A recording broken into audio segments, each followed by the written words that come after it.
পেঁয়াজ কুচি, লঙ্কা কুচি, টমেটো কুচি, আলুর টুকরো, ধুয়ে রাখা চিকেন। কড়াইতে পরিমাণ মতো তেল দিয়ে দিলাম।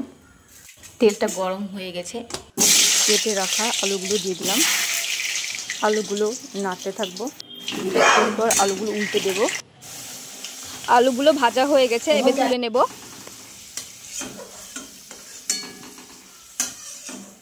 ওই তেলের মধ্যে তেজপাতা দিয়ে দিলাম। তেজপাতাটাকে ভালো করে ভেজে নেব। পেঁয়াজ কুচি দিয়ে দিলাম। পেঁয়াজ কুচিটাকে ভালো করে ভেজে নেব। এরপর লঙ্কা কুচি দিয়ে দিলাম। ভালো করে নেড়ে নেব একটু। অনেকটা ভাজা ভাজা হয়ে গেছে। এরপর রসুন বাটা দিয়ে দিলাম। ভালো করে একটু নেড়ে নিতে হবে। এরপর আদা বাটা দিয়ে ভালো করে নেড়ে নিলাম।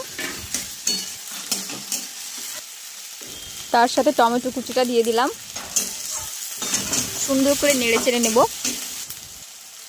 তার সাথে স্বাদ মতো লবণ, পরিমাণ মতো হলুদ গুঁড়ো দিয়ে দিলাম। এবার মশলাটাকে ভালো করে নেড়ে নেব।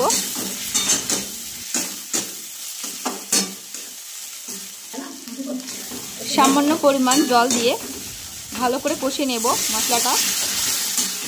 তারপর জিরে গুঁড়ো দিয়ে দেব। জিরে গুঁড়ো দিয়ে মশলাটাকে ভালোভাবে কষিয়ে নেব। ধুয়ে রাখা চিকেনগুলো মশলার মধ্যে দিয়ে দিলাম।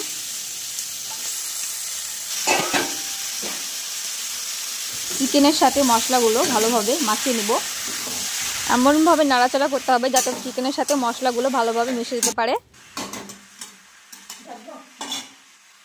এরপর আমরা ঢেকে দেব। কিছুক্ষণ পর ঢাকনাটা তুলে ভালোভাবে নেড়ে দেব।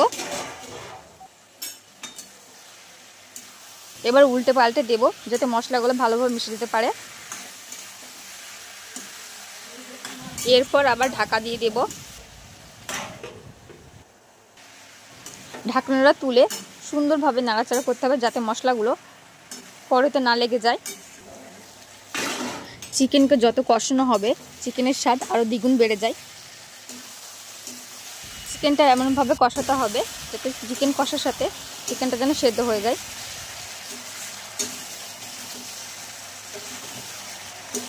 চিকেনটা নাড়তে থাকবো যাতে মশলাগুলো কড়াইতে না লেগে যায়। খুব সুন্দরভাবে নাড়বো।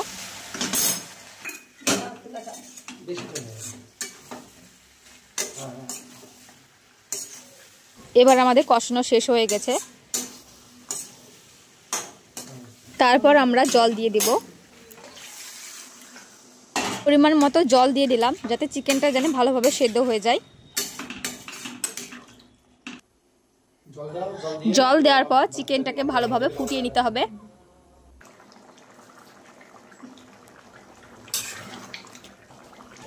আর একটু নাড়াচাড়া করে নিলাম।